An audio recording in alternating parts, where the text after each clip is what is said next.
Hi friend, in this video I want to show you how to make round image corner in Photoshop. So that I take a image,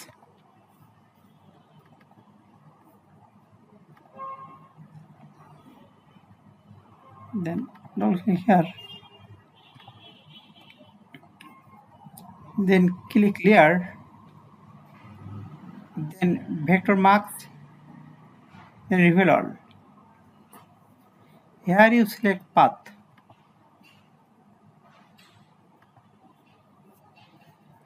Now you select here rounded rectangular tool.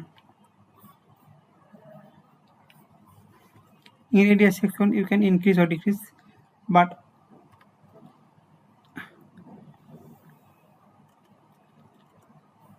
50. Now you select layer 0.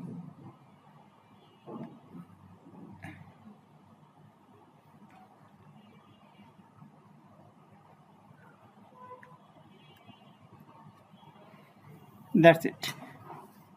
Thanks for watching this video. If you think this video helpful, please subscribe my channel.